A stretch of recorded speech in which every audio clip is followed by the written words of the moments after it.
Track superstars: Oblique Seville, Akeem Blake, Sydney McLaughlin, Gabby Thomas, Fred Curley, Kenny Benerick. We just witnessed the inaugural staging of Grand Slam track. So the question is, did you enjoy it? More importantly, did Grand Slam track deliver?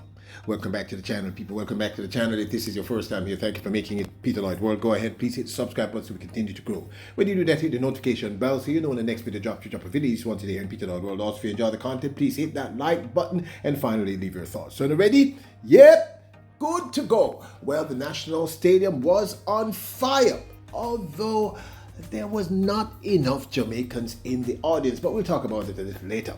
With the inaugural Grand Slam track held in the most beautiful country on earth, my country, Jamaica, at the National Stadium, on a brand new surfaced track, which tonight proved that the track is actually very fast. So the question I must ask all of you is, did you enjoy Grand Slam track? And more importantly, did Grand Slam track deliver what you thought it would? Numerous track stars were in the house. In fact, they opened with several remarkable track talents, including Dina Asher-Smith, Jamaica's Nikisha Price, Jamaica's Stacey Ann Williams, and of course, Gabby Thomas, the reigning Olympic champion in the women's 200 meters.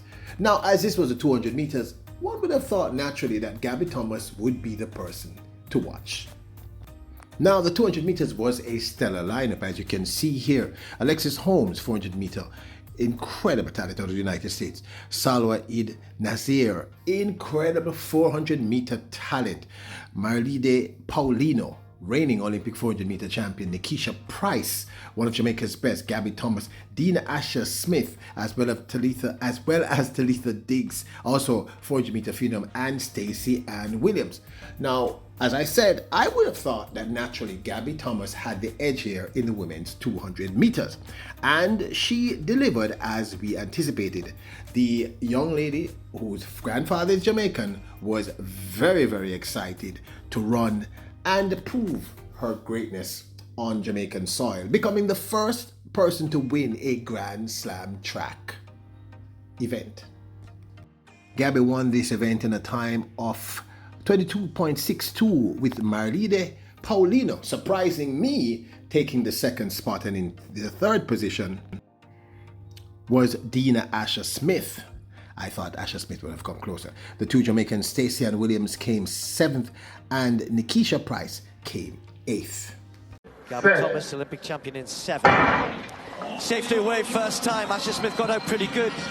Natson just got left a little bit. You'd expect that by the two sprinters on the outside, but it's Gabby Thomas around the top end who's just got half a metre on Dina Asher-Smith, and Thomas normally starts to go away from this point. Natson running well in 3rd at the moment, and then there's a battle with Paulino charging down the last 30-40, but it's going to be Gabby Thomas. Asher-Smith might just hang on here. It's Gabby Thomas, but Paulino with a real surge, taking 2nd place, and that will be really, really significant. Now, this is a big coming home party for Gabby Thomas. Thomas spoke with Trackside with Mel after about her victory. Grand Slam track and won the opening race as well. What was it like to break that tape out there? It was really exciting, I'm not going to lie. Grand Slam is such an exciting moment for a sport of track and field, and I knew that coming out with the one in the first race was going to feel really good, so I can't wait to see what's to come. Did it feel like the start of something special on the start line? It definitely did. I was a lot more nervous than I thought I would be. I walked into that kind of feeling like I did for the Olympic final, so definitely meant a lot, and I think those 12 points are really going to come in handy tomorrow for the 400. We know you were speaking about how much it means to race in Jamaica with your heritage. How many family and friends were out there supporting you tonight? I have at least 10 people who are personally here for me, which is really exciting. And then, of course, the amazing fan base of Jamaica has been really supportive as well. Back of your mind now, we've got to talk about the money. Is it there? Because we know you got engaged recently. It could go towards a wedding fund. You sure did.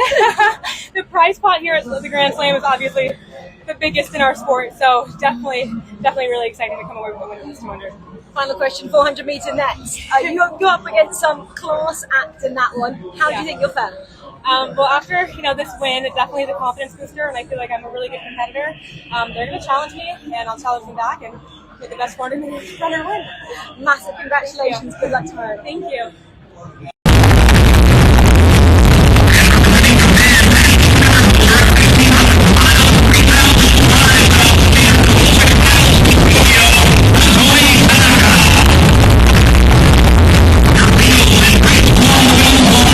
Now, for those of you who don't understand what's going on, let me break it down in the most simple terms that I can. First up, each competitor runs in 2 races. So you just saw Gabby Thomas and the rest of these young ladies running the 200 meters, and then I suspect they will all meet again running the 400 meters, which I think happens either tomorrow, Saturday, or Sunday. Now, the person who walks away with the most points in those 2 events gets 100,000 United States dollars. This is the highest cash prize in track and field history as far as I am aware. So obviously, this is about to change track and field as we know it. Now, in terms of the times, it's still very early in the season, people. So most of these people are just running their first 200 meters. Now, who surprised me in this one was actually Paulino. She did surprise me. I kind of had Gabby winning and Dina coming first. In the 400 meters, I had Paulino and possibly Nikisha Price and then maybe Gabby. But after seeing what I'm seeing, I am not sure anymore. Paulina is in excellent condition. So I hope that broke it down. So the competitors compete in 2 events, and the persons who walked away with the most points. Now, the person who wins gets 12 points, and second, I believe, gets 8. So Gabby just won 12 points for winning the 200 meters. Paulina 8 because she came second. So if Paulina wins the 400 meters, which I am thinking she probably more than likely will, given the condition she's in, I want to see how that's going to work with 1 win. And anyway, we'll talk about that in a few. Introducing Peter Lloyd World merchandise, where style meets comfort. From trendy tees to cozy hoodies, we've got something for everyone. Elevate your wardrobe with our high-quality, fashionable designs that make a statement. Whether you're hitting the streets or chilling at home, Peter Lloyd World has you covered. Shop now and upgrade your look with Peter Lloyd World merchandise. Available exclusively at Peter Lloyd World. Link in description below. Now, I was super excited to see Sydney McLaughlin compete in the women's 400 meters hurdles. Of course, she won in a time of 52.76. To put that in context, Sydney McLaughlin has not lost a 400 meters hurdles race since 2019. So, it was pretty much a lot that she was going to win once we saw her. And of course, it's very exciting to have this incredible talent to run here in Jamaica. But what I'm also excited about is that Mohammed came second. Jamaica's Rochelle Clayton, who never disappoints. Clayton took third. And Anjanette Knight took fourth, with Cheyenne Salmon taking sixth. Sydney McLaughlin starts pretty quickly as expected, but Rochelle Clayton's holding her through the first hurdle, just maybe a metre or so, not even that. The 2 of them going down the back straight, almost stride for stride, although McLaughlin just forging ahead down the back straight into 200 metres. Clayton going well, others just starting to falter a little bit. Salmon a long way back. Delilah Mohammed trying to work hard in lane 2 to get on terms. Clayton doing a level best to hang on to the American here, but McLaughlin-Levrone doing what she does best. Clayton just faltered off that one. Delilah Mohammed moving through in lane 2 as well, but they're a long way behind. McLaughlin-Levrone over the last hurdle. Storms on now, just watch the clock here. See what she's going to give us here in Kingston. 52.76. Mohammed with an excellent run in lane 2 to take second spot. The track is fast, people. The track is truly fast. Who do you have winning the men's short sprints and why?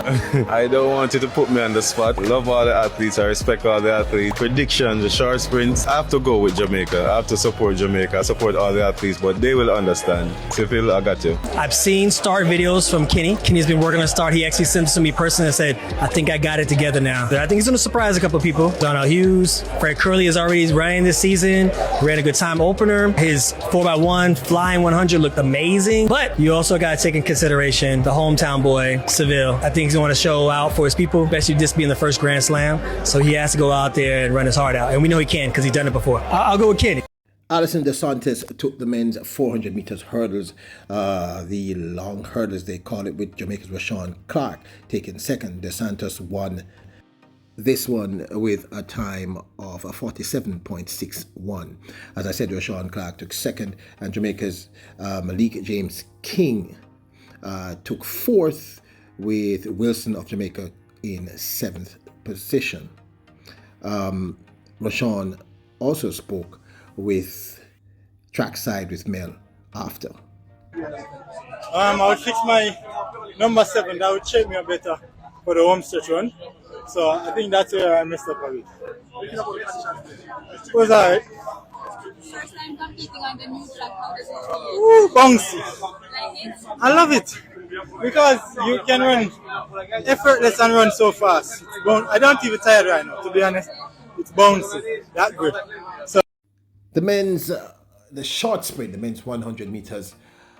Okay, people. All right, let me just say this right now. Okay, Kenneth Benrick just proved me to be extremely wrong. I actually discounted Kenneth Benrick from this.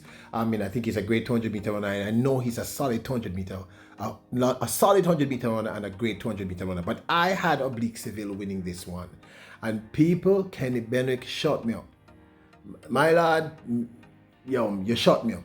Kenneth Benrick was out of the blocks like lightning, and Seville had to give chase, and it was Kenny Benrick who walked away with the short sprint or the 100 meters. So Kenny Benrick walked away with this one with a time of 10.07 in first. Oblique Seville was right there, who came second. In his time was 10.08. That's how close this was. Zarnell Hughes came third in 10.12 or 13. I'm doing this part for memory, people. Really great race. Oh, Zarnell Hughes got out solid, and so did Benaric. And look at Akeem Blake on the outside of Oblique Seville. Jamaicans moving away. Benaric coming in, and there. Oh! Benaric. Now, this, of course, is my 2 cents. Did Grand Slam Track's inaugural race live up to expectations? Did they deliver? People, they definitely delivered. I don't know about you, but I think $100,000 is great motivation for any athlete. If you see someone at the caliber of a Sydney McLaughlin, who is very selective regarding the races that she runs, here is the 100K people, and of course the ambiance of just being in the National Stadium in Kingston, incredible Jamaica. But people, I believe, you can tell me your opinions in the comments below, but I think they delivered in droves. First up, in their first meet, they delivered 4 world-leading times. In the women's 400 meters hurdles, 52.76 by Sydney McLaughlin. In the men's 400 meters hurdles, Alison Dos Santos ran 47.61 world-leading time. 400 meter lead by Nikki Hiltz, 1 minute 58.23, and 3,000 world lead by Tae, that should be Tae, of 8 minutes 28.42. 1 meet, 4 world leading times. Now, the other thing that they did was how short the entire event is. Started on time. It was very, very short, less than 2 hours. Kind of like what they do in Europe during the Diamond Leagues.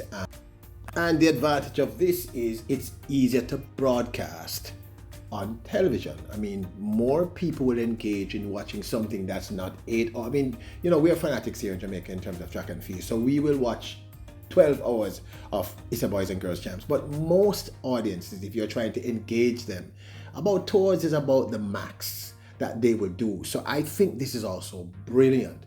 Now, the other thing is obvious. The third point I'm about to make is the money, people. $100,000. All of me would go run. But I run, I can't run. So I'm sure most of you would compete. The opportunity to earn that kind of money, you're going to attract the best in the game. I'm kind of surprised that I'm not seeing Noah Lyles and or Sha'Carri Richardson or Sharika or others, but I suspect that they're sort of saying in the background to see what's going on, if this is going to work. Maybe the management have told them it's not time, and I've heard, rumor has it, that Lyles, for instance,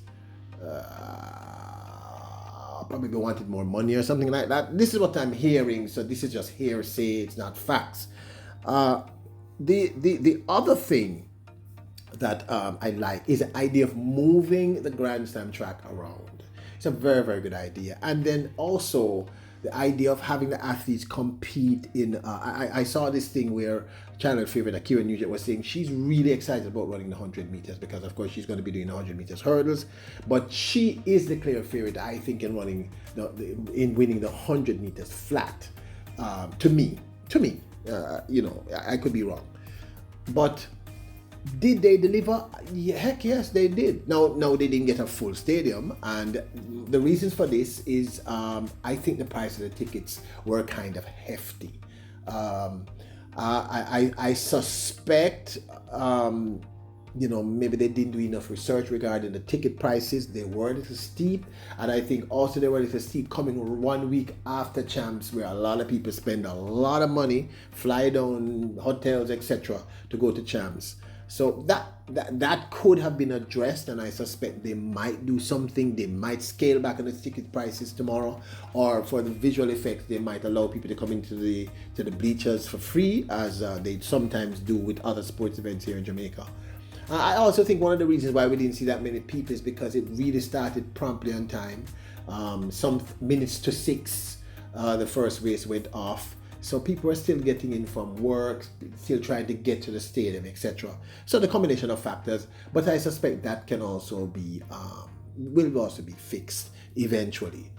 But, and there you have it also. We now have an absolute answer to the question as to how fast the track is. The newly laid track. Well, the top, just resurfaced. The top part was relaid. They didn't actually tear out the whole track, etc. We had been hearing the athletes say fast track, and I had said it would imply that we had a fast track, but because of the negative wind factor at the Eastern Boys and Girls Champs, we didn't see. But for world leading times, people, this early in the season, and some of these times are very impressive. Yeah, the track is fast. And you heard Roshawn Clarke saying it, that the track is track. He didn't even feel like he ran. That's how bouncy the track was. So, to me, they delivered. There are a few things that need to be tweaked. Of course, this question has been asked, why haven't they included any field events, long jump, etc.? But I guess they're starting out with what they think are the most attractive races to people in general. And then they may expand. But I think it's a great concept. To me, delivered. I'd love to hear your thoughts. And like I said, Kenny Benedict shut me up, people, because I really thought Oblique had this. I really thought Oblique had this. Let's see what happens in the 200 meters. Oblique has been running some solid time, so let's see if he's able to at least get second, you know. But I enjoyed this. I genuinely enjoyed this. I'm looking forward to the coverage tomorrow. By the way, I'm hoping that they'll allow me to show you the videos. I kind of think they will, because it's a promotional thing. But if they don't, you might just not see any videos. You might just hear my voice, but I hope that doesn't work out. Now, don't forget to support the channel. Check out our merch store at printify.com. I would love the support, seriously speaking. We got some great items. The people who have bought have shared with me that they love the quality of the stuff. You can also support the channel by joining our membership club, and you can also support us by hitting the subscribe button, the notification bell, and hit the like button. Remember, your royals, kings and queens, bless up.